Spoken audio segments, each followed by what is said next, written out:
Realmente fascinante, un trabajo impresionante, como siempre, como ha caracterizado al Instituto Humboldt. Por favor, desde cada uno de sus sectores, el conocimiento y la experiencia de Susana, el conocimiento y la experiencia de Mario, ¿cuál es el principal riesgo, la principal amenaza para la biodiversidad colombiana en estos momentos? Cada uno desde su sector y experiencia, por favor.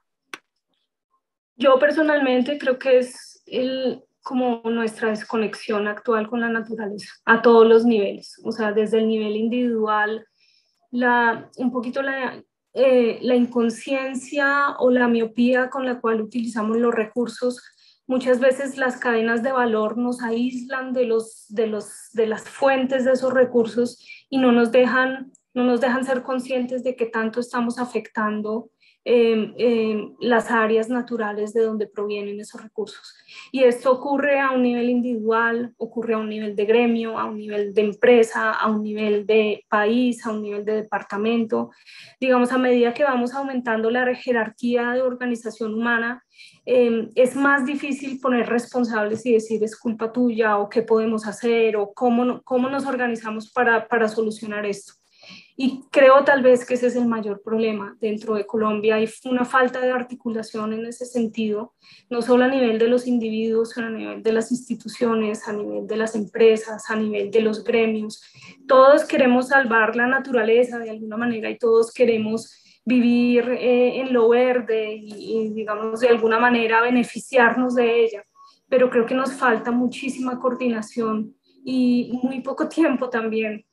Necesitamos hacer esto de manera expedita, porque así lo dicen las investigaciones a nivel global. El mundo está cambiando a unas tasas aceleradas y nosotros como que no hacemos el clic. Entonces yo creo que eso, una vez solucionemos eso, solucionamos muchas cosas: voluntad política, coordinación entre instituciones. Necesitamos tener a alguien arriesgado y valiente que diga yo puedo hacer esto o vamos a hacer esto en conjunto, ¿no? Mario.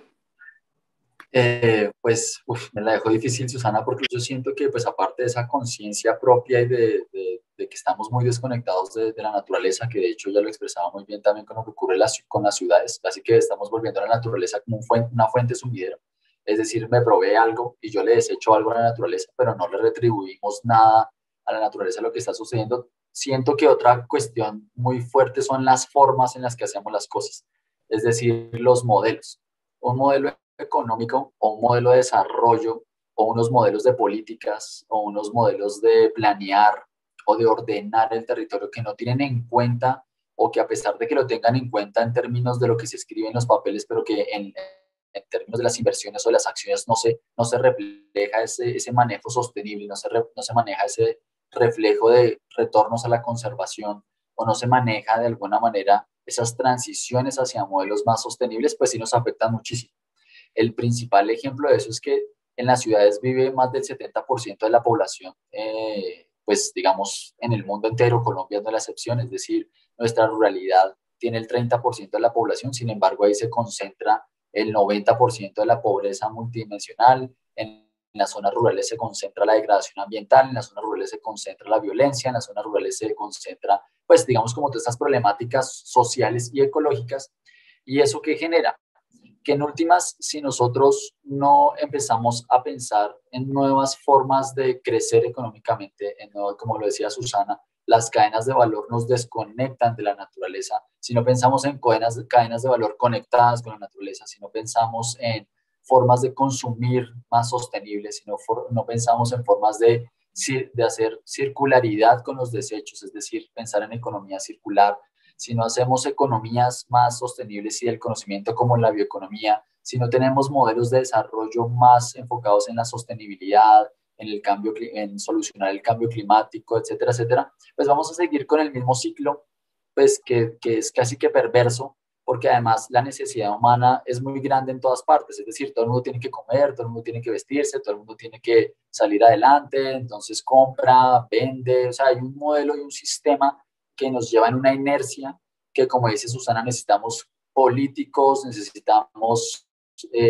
líderes que sean más valientes para tomar decisiones estructurales y decir, hay que parar los ciclos de degradación, hay que pensar en formas más sostenibles de hacer las cosas, hay que despertar una conciencia de modelos de negocios o de industrias más conectadas con la conservación y con el bienestar con las comunidades, etcétera, etcétera. Eso tiene que ver con muchos aspectos y dimensiones de cómo la sociedad se concibe y actúa frente a los ecosistemas, pero como dice Susana, pues se nos está acabando el tiempo. Entonces, el problema es que mientras que despertamos conciencia, cada vez tenemos más tiempo para poder reaccionar frente a estas como grandes pérdidas de biodiversidad, problemas de cambio climático, pues, etcétera, etcétera. Entonces tenemos que movernos rápidamente. ¿Qué podemos decir acerca de los beneficios de la biodiversidad, Susana y Mario? Porque realmente, como lo ha señalado Susana, como lo ha señalado Mario, pues usamos la naturaleza, pero no somos conscientes de ello y aún somos muy lejanos acerca del poder, el beneficio y esa maravilla que nos rodea en países como Colombia. Somos privilegiados en tema de biodiversidad. Recordémosle un poco a la ciudadanía y a la población, a todos los que nos ven, pues cuáles son esas maravillas que nos ofrece nuestro medio ambiente, nuestra biodiversidad fantástica que aún tenemos en Colombia. Pues hay varios niveles, ¿no? Hay varios niveles de beneficios. Unos que son los beneficios directos, que es simplemente los recursos que provee la biodiversidad. Como tú dices, Colombia es un país afortunado porque no solo es heterogéneo en términos de paisaje y cada paisaje tiene su propia biodiversidad, muchas veces muy única, sino que también tiene una cantidad de recursos naturales más allá de los organismos. Tenemos, digamos, una geografía que ayuda también a proveer muchos de los servicios pues, que usamos, digamos. Esos son como los tangibles, las especies útiles, las especies que están en los bosques y que tienen un potencial enorme en términos de bioprospección. Digamos, yo diría que hay un porcentaje de la biodiversidad en Colombia que usamos y que manejamos o consumimos, y ese es un porcentaje muy, muy bajito del potencial que tiene la biodiversidad colombiana. Somos un país muy rico en muchos grupos de especies, y esto significa no solo que seguramente hay especies útiles que las comunidades tradicionalmente han utilizado y que pueden ser de beneficio para la población en general, sino que también cada especie es un foco de información genética, de información sobre su solución a problemáticas climáticas, por ejemplo. Y esos son los menos reconocidos, esos beneficios de la biodiversidad que vienen desde los procesos biológicos, y que tienen un potencial enorme. Yo creo que todos somos conscientes del potencial que tenemos, pero no todos estamos dispuestos a ensayar a ver cómo lo usamos, ¿no? Así es. Mario. Pues nada, digamos que de hecho esa es la línea de investigación en la que yo trabajo, contribuciones de la naturaleza a las personas, casi que directamente es lo que hacemos.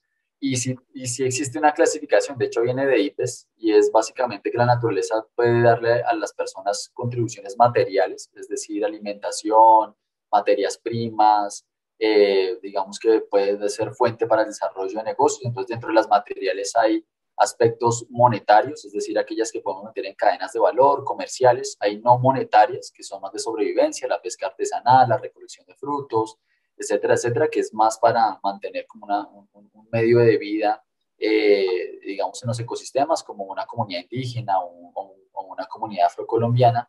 Y digamos que hay otras que se consideran no materiales, que son más espirituales, es decir, la naturaleza también nos ofrece disfrute, relajación, pues ahí entra un poco todos los temas de turismo como servicio ecosistémico, pero también hay aspectos muy espirituales, hay comunidades que en la naturaleza tienen como conexiones mucho más espirituales y digamos como los indígenas arhuacos de la Sierra Nevada, etcétera, etcétera. Entonces digamos que en términos de construcción de la naturaleza existen desde las más sencillas hasta las más complejas, inclusive lo que decía ahorita Susana, podemos ver que podemos extraer fitomedicamentos e ingredientes naturales que sirven para industria cosmética, industria alimenticia, para generar alimentos funcionales de las mismas especies de la biodiversidad, y ahí entramos como en ámbitos más de la biotecnología. Entonces, esencialmente, la biodiversidad sí tiene que ver con todo, con el ser humano. Yo siempre daba como un ejemplo y es que en las ciudades nosotros estamos encerrados por puertas, ventanas, edificios, todo el asunto, y para ir al lugar, un lugar de biodiversidad, pues que sea un parque, que es lo más sencillo,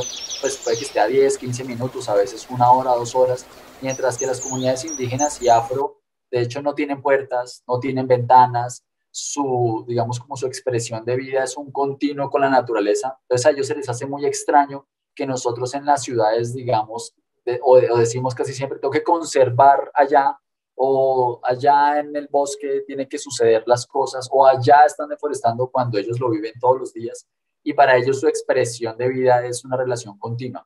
Entonces eso hace parte de lo que Susana dice, que nosotros sí tenemos una expresión en las ciudades que nos corta, de hecho, culturalmente, toda relación con la naturaleza debido a nuestro encierro pues, en las ciudades. Entonces, en ese sentido, solamente para concluir ese tema de las contribuciones, pues sí se hace necesario que nos volvamos más recíprocos con lo que nosotros estamos recibiendo y desechando a la naturaleza, porque si no lo hacemos recíproco, pues efectivamente en algún momento eso se nos va a devolver como un boomerang mucho más negativo, es decir, la naturaleza en un momento va a colapsar y colapsar significa desastres, por ejemplo, inundaciones, por ejemplo, derrumbes, significa también pérdidas de hábitats, pérdidas de servicios ecosistémicos, pérdida de la regulación hídrica. Entonces hay ciudades como Ciudad del Cabo en Sudáfrica que durante varios meses, hace 2 años, tuvieron problemas para acceder al agua, no tenían agua para sobrevivir en una ciudad como Ciudad del Cabo muy similar a Bogotá, etcétera, etcétera. O sea, podemos tener cambio climático, se puede calentar mucho más el planeta y tener otro tipo de consecuencias más catastróficas. Pues, en fin, es un tema casi que de sobrevivencia, todo esto. Pues este ha sido una introducción para nosotros como Free Earth y como medio de comunicación independiente que le apuesta a la vida y al valor humano, que preserva y defiende decididamente la vida. Pues es un placer presentar a todos los colombianos esta introducción de este informe de biodiversidad 2019. Como siempre, un producto, una investigación de lujo, de primer nivel a nivel mundial. El Instituto Humboldt ya es reconocido a nivel internacional por la excelencia de sus investigadores, como Susana, como Mario, y ellos pues son los nuevos líderes de la sociedad, son las personas que sin duda alguna están liderando esta discusión que aunque aún es desconocida en el planeta, pues sin duda alguna, no nos cansamos de decirlo en Free, es la nueva política y es el nuevo tema de debate a nivel internacional. A Susana Rodríguez, Buriticá y a Mario Murcia del Instituto Humboldt, mil gracias por este tiempo, cuenten con nosotros siempre y esperamos que los colombianos pues continúen apoyando y difundiendo esta labor magnífica del Instituto Humboldt. Gracias a ustedes, qué placer y qué bueno, qué rico estar con ustedes.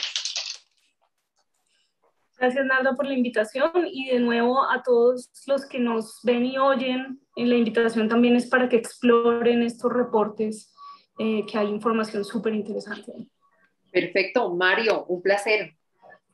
Gracias, Narda, por esta invitación a esta charla tan emotiva e interesante. Y pues nada, gracias también a todos los que nos han escuchado, visto y como dice Susana, hay que conectarnos más con la naturaleza y hay que conectarnos más sobre todo hacia el futuro, hacia la sostenibilidad. Entonces todos invitados a llenarse de conocimiento con esas fichas y saber cómo empezar a aplicarlo en sus vidas diarias. Exactamente, y además al disfrutar la naturaleza, o sea, es un placer, es un privilegio. Nosotros en Colombia esta naturaleza y biodiversidad no se encuentra en muchas partes del mundo. Entonces, gracias por su audiencia, qué bueno tenerlos con nosotros y hasta una próxima oportunidad en Entrevistas Free Earth. Chao, hasta pronto, sean felices. Gracias por su tiempo.